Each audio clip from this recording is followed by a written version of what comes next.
네, 안녕하세요. 7월 4일 또 새로운 한 주의 시작, 네, 월요일입니다. 네, 모두 또 새로운 한 주 또 화이팅 하시기 바라고요. 우리 셀트리온 삼형제 또 잘 또 진행이 되었으면 좋겠습니다. 일단 뭐 지난주 일단 미 증시 모두 또 상승으로 마무리가 되었죠. 네, 다우가 1.05 그리고 나스닥 0.9 그리고 S&P 500 1%대에서 모두 상승으로 마무리가 되었습니다. 뭐 지난주 금요일 날 우리 코스피 코스닥은 모두 또 하락세로 마무리가 되었죠. 조금 월요일 날 새로운 한 주의 출발은 조금 좋게 마무리가 되었으면 좋겠습니다. 일단 미 선물 3대 지수는 지금 현재는 약보합으로 진행이 되고 있습니다. 네, 다우가 0.25 그리고 S&P 500 0.23 그리고 나스닥 0.21 해서 일단은 미 증시가 그죠? 지난주 일단은 조금 상승 마감한 영향이 조금 더 크겠죠? 일단 또 지난주 금요일 날은 우리 코스피 코스닥 모두 하락을 했고 해서 조금 출발은 좀 상승세로 출발하지 않을까 싶습니다. 네, 이번 주 일단 주요 확인해야 될 지표 두 개 부분이 있죠. FOMC 6월달 의사록 부분이랑 6월달 고용 지표 이 두 가지 지표 부분에 따라서 좀 주가의 변동성이 커질 수 있을 것이다 라고 이야기를 하고 있습니다. 그리고 이제 또 2분기 또 실적 시즌이 왔죠. 이번 주 뉴욕 증시는 FOMC 의사록과 경제 지표를 주시하며 변동성을 보일 것이다. 6일에는 지난달 14일에서 15일 열린 FOMC 6월 회의록도 공개가 되는 사항. 또 그리고 아까 고용 지표 6월달 비농업 부분 고용 변화 부분 7일이고요. 이 두 가지 부분에다가 일단은 실적 시즌이 다시 돌아왔습니다. 이외에도 시장은 경기 침체 우려가 2분기 실적에 영향을 미쳤을지 주목하고 있다. 이번 실적 발표 기간 7월 14일과 15일 주요 은행들의 실적 발표로 시작이 된다고 합니다. 주요 일정에 대한 부분 오늘 미국 시장은 독립기념일 부분으로 휴장입니다. 그리고 6일날 존 윌리엄스 뉴욕 연방준비은행 총재 연설이 있다고 하고요. 그리고 중요한 거죠. FOMC 6월달 의사록이 공개가 됩니다.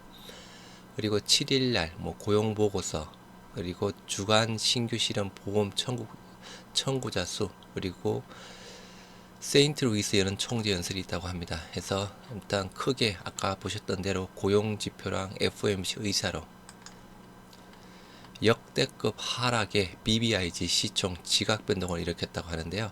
금리에 취약한 인터넷 배터리 부진 속에서 네이버가 5위, 카카오가 11로 하락했다고 합니다. 인플레이션 무관한 바이오주와 게임주가 강세를 보였다고 하는데요.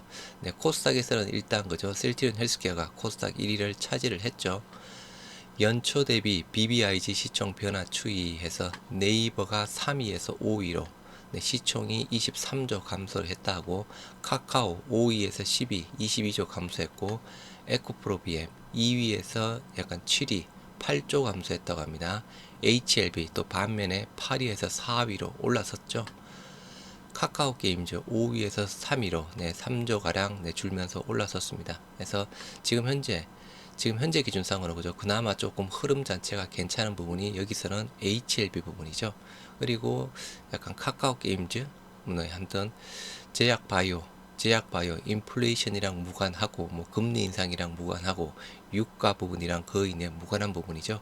그리고 지금 현재 환율 자체가 상승세를 보이고 있다 보니까 그죠. 수출 기업에는 또 유리한 부분입니다. 반면 연초 주춤했던 바이오주와 게임주는 투자 맥박이 다시 강해지고 있다. 셀트리온 헬스케어가 코스닥 시총 1위를 깨찼고 HLB는 8위에서 4위로 올라갔다. 그리고 카카오 게임즈. 인플레이션에 대한 방어력이 BBIG 내에서 희비를 가른 것으로 풀이된다.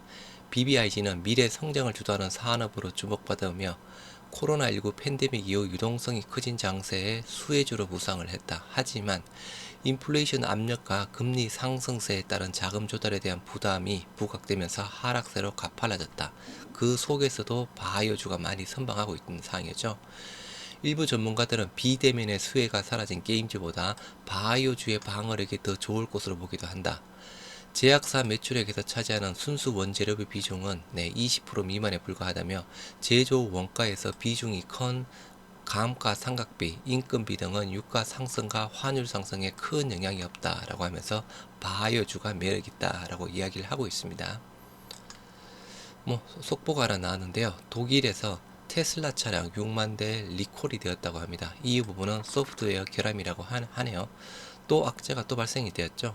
그래서 2분기 때 그 중국 코로나 영향으로 그죠, 상하이 공장이 약간 셧다운 되었었죠. 그래서 테슬라의 2분기 실적 매우 안 좋을 것이다 이야기를 하고 있는데, 또 다른 악재 리콜 사태가 나왔습니다. 주주 달래자 제약 바이오사 올해도 줄줄이 무상증자라고 하는데, 그죠? 뭐 제약 바이오뿐만 아니고 다른 회사들도 무상증자에서 주가가 많이 급등세를 보이고 있는 상황이죠. 일단 제약 바이오도 뭐 올해 많은 또 무상증자를 했네요. 국내 제약 바이오 기업들의 올해도 잇따라 무상증자가 냈다. 무상증자는 대표적인 주주 친화 정책으로 결정 직후 주가 상승으로 이어지는 경우가 많다. 그러나 대체로 상승 기간이 길지 않다. 뭐 하루 이틀 정도죠. 뭐 특이한 경우를 빼고 그죠. 업계에서는 정자만이 아닌 기업 가치에 기반한 투자가 필요하다. 주요 바이오사 올해 무상증자 현황. 최근부터 뭐 지니너스, 바이젠셀, 마이크로디지털, 아무튼 노트스가 또 아무튼 유명했죠. 그죠? 1대8 무상증자, 유틸렉스, TNR 바이오랩, 메지온, 랩지노믹스, 국제약품, 대원제약 순으로 일단 올해 제약 바이오 섹터에서 무상증자 진행을 했다고 하네요. 뭐 우리도 뭐 가능성은 매우 낮지만 그죠? 조금 합병할 때 이런 좀 무상증자 이슈 부분도 같이 뭔가 좀 발생이 되었으면 좋겠습니다. 10년간 발목 대형마트 족쇄 풀리나 해서 조금 대형마트 휴업일 등 지금 현재 그죠 2주 격주로 지금 휴무가 되어 있는 상황이죠. 골목 상권을 보호한다는 명목 하에 온라인 배송 허용 추진, 정부 시장 자율에 강조하겠다 하면서 실현 가능성이 높다라고 합니다.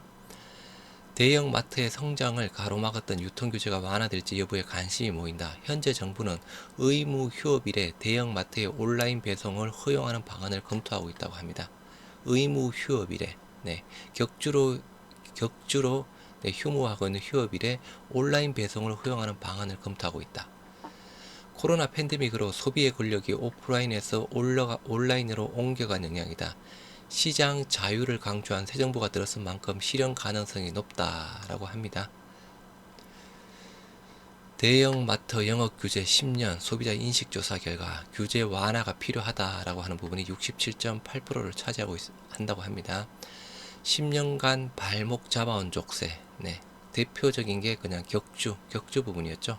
출점 제한, 영업시간 제한, 매월 2회 의무 휴업, 오전 10시에서 자정까지만 허용, 공휴일 중 지정 단 협의 통해서 공휴일 아닌 날로 지정 가능. 아무튼 여러가지 좀 규제가 많았던 사항입니다. 예고된 한미 금리 역전, 커지는 자본 유출 우려라고 이야기를 하고 있습니다. 일단 7월달 기준상으로 그죠? 미국에서는 자이언트 스텝 0.75 쪽에 대한 부분이 유력하죠. 우리 국내에서는 0.5 빅스텝 부분입니다. 그러면 7월달 불로 해서 또 한미의 또 금리 역전이 생기는 부분인데요. 미국 금리가 국내 금리보다 높아지는 한미 정책금리 역전 현상이 나타날 경우 과거와 달리 자본 유출될 것이라는 우려가 커지고 있다고 합니다. 아무튼 여러모로 그죠 정시에 도움이 되지가 않네요. 중국 경기 침체, 원화 약세, 신흥국 디폴트 확산 위기 등 각종 악재가 겹쳐 있기 때문이다. 한미 정책 금리 역전이 자본 유출의 트리거가 되지 않도록 역전을 최소화해야 한다라는 목소리가 나오고 있다고 합니다. 그래서 아까 말씀드린 대로 7월달 기준상으로 미국에서는 자이언트 스텝 부분이죠. 우리나라에서는 빅 스텝 0.5 이제 진행이 된다고 하면 우리나라 기준금리는 2.25, 미국은 2.25에서 2.5로 2020년 2월 이후에 처음으로 역전된다고 합니다. 그래서 이에 따라서 자본 유출 가능성이 커질 것이다 라고 이야기를 하고 있습니다. 자본 유출 가능성이 커지면 그죠. 일단 주식시장부터 뭐 상당히 또 많이 안 좋아지는 부분이죠. 외국인 매수세가 뜸해지고 매도세가 많이 나올 가능성이 많죠. BA4, BA5 면역 회피, 오미크론 하위 변이죠. 독일 연구팀, 갈수록 감염력 백신 치료제 효과가 떨어진다라고 합니다. 앞으로 유행할 변이 대응을 위한 새로운 항체가 필요하다라고 하는데요. 신종 코로나 바이러스 감염증 오미크론 변이에 감염된 경험이 있더라도 이 감염력이 오미크론 하위 변이주인 BA4, BA5 또는 BA2, 12.1 감염을 거의 보호하지 못한다는 해외 연구 결과가 공개됐다. 해외 변이주들은 최근 전 세계 점유율이 높아지면서 코로나19 재유행의 주요 원인으로 지목이 되고 있다고 합니다. 그래서 기존의 백신 치료제 효과가 감소하는 부분을 확인했다.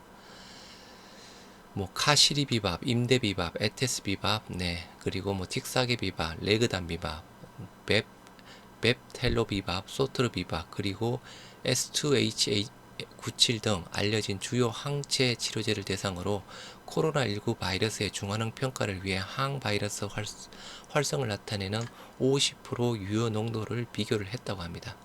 이렇게 비교를 한 결과 뱁텔로비밥과 S2H97, 실가비밥을 제외한 항체 대부분에서 BA4, BA5 변이 중화 능력이 거의 나타나지 않았다고 합니다. 모든 변이의 중화 효과를 보인 항체는 뱁텔로비밥 하나였다고 하는데요. 이게 뱁텔로비밥이 릴리건가요? 그쵸? 일라일 릴리거 부분입니다. 아무튼 새로운 항체 치료제 필요하다고 하는 사항입니다. 아무튼 어떻게 보면 우리 진행하고 있었던 거죠. 흡입형 칵테일 항체 치료제 말 그대로 효과는 좋았을 텐데 코로나 팬데믹으로 조금 사업 타당성 이유 부분으로 좀 중단이 되었던 상황이었죠. 그래서 여하튼 지금 현재 백신 치료제 효과 많이 떨어질 것이다 라고 이야기를 하고 있습니다. 하반기에 수익성 개선 시동, 셀트리온 삼형제 봄날 오나, 지금부터 봄날 올 기미가 많이 보이고 있죠. 6월 하락장 속에서 주가 두 자릿대 상승률, 기간 외국인 꾸준한 매수세가 유입이 되고 있는 상황입니다. 6월달 한 달 수급 현황 더 보여드렸죠. 지난주 한 주간 수급 현황 모두 외인 기관들 쌍끌이 매수를 하고 있는 부분입니다. 바이오 시밀러 시장 점유율 확대로 실적 개선 기대감. 셀트리온 삼형제가 최근 하락장 속에서 역주행을 하고 있습니다. 수급 블랙홀, 자가 면역 질환 치료제 램시마 등 바이오 시밀러 세계 최대 시장인 미국과 유럽에서 높은 성장세를 보일 것이라는 전망에 외국인과 기관의 매수세가 꾸준히 유입되면서부터다라고 해서 15만원대에서 지금 현재 17만원대까지 가죠. 6월 한 달 동안 많이 올라왔죠. 셀트리온 삼형제 일단은 코스피, 코스닥 대비해서 많이 선방을 했던 상황이었고 6월 급락장에서 주가가 두 자릿수 상승률을 보이면서 주목을 받았다. 셀트리온과 셀트리온 헬스케어는 주가가 지난달 초부터 각각 11% 각각 상승을 했고 제약은 3.79%대 하락하는 데 그쳤습니다. 코스피가 13%대, 코스닥이 16%대 하락한 것에 대비하면 그죠? 엄청나게 좋은 또 결과를 보여줬던 상황이었고요. 주가 상승을 이끈 건 외국인과 기관과 외국인, 지난달 기관 투자자들 셀트리온과 셀트리온 헬스케어를 각각 1,900억, 1,200억 순매수, 셀트리온 헬스케어는 코스닥 순매수 금액 1위, 셀트리온은 카카오뱅크, 삼성 SDI 다음으로 많이 산 종목에서 그죠. 한 달간 수급도 그렇고 최근 일주일간 수급도 그렇고 외국인 기관 모두 쓸어갔죠. 외국인 역시 셀트리온과 셀트리온 헬스케어를 각각 969억, 289억 사들이며 순매수 상위권에 올랐다. 셀트리온 그룹 3사 주가가 오르는 것은 바이오 시밀러 시장 점유율이 높은 성장세를 보이며 실적 개선감이 기대감이 부각되고 있기 때문이다. 셀트리온은 지난달 말 판매 유통 자회사인 셀트리온 헬스케어와 자가 면역 질환 치료제 램시마, 그리고 혈액암 치료제 트룩시마, 유방암 치료제 허주마, 비소세포폐암 전이성 직결장암 치료제 베그젤마, 아바스틴 바이오시밀러 등 총 1,756억 원의 규모 공급 계약을 체결을 했죠. 5월 달에는 또 1,600억대 공급을 계약을 체결했습니다. 그래서 이 두 개의 계약건으로 3,300억대 매출이 나오는 상황이죠. 그래서 말씀드린 대로 셀트리온의 매출 컨센서스 5,255억, 이거 두 개에 3,300억 부분이죠. 진단키트 매출 한 최소 300억 잡고 기타 매출 1,700억 잡는다고 하면 매출 컨센서스 부합하는 수준입니다. 근데 말 그대로 진단키트 300억 최소로 잡았죠. 1,700억 기타 매출이 하는 부분, 작년 제약 매출 그냥 그대로 잡았습니다. 올해 제약 매출 당연히 늘어날 부분이죠. 그래서 컨센서스 상회하는 부분은 따놓은 당상 부분이고요. 진단키트 매출 영향에 따라서 어닝 서프라이즈냐 그냥 단순한 컨센서스 상회 부분이냐 그렇게 정해질 것입니다. 내년부터 신제품을 매년 한다는 계획도 투자 심리 회복에 긍정적으로 작용하고 있는 것으로 보인다. 셀트리온은 미국에서 출시하는 유플라이마를 필두로 임상 3상 중인 5개의 바이오시밀러에 대한 품목 허가를 매년 한 건씩 받는다는 계획이다. 유플라이마 내년 7월에 미국 출시 합의를 본 사항이고, 신한금융투자연구원 내년 유플라이마를 출시로 램시마 6시, 스텔라라 등 다수의 바이오시밀러 출시가 본격화될 것이라며, 여기에다 아일리아 바이오시밀러까지 있죠. 아일리아 바이오시밀러도 미국에 지금 내년에 출시 계획입니다. 셀트리온 헬스케어의 판매 성과를 감안해 이러면 내년 상반기부터 매출 회복도 기대가 된다. 일부 정권사들 하반기 실적 개선을 전망하며 투자 의견 조정에 나섰다. 가장 최근께 한국투자증권입니다. 목표 주가 20만원. 그래서 지금 현재 셀트리온 주가 그냥 대부분 평균 주가 20만원대라고 보시면 됩니다.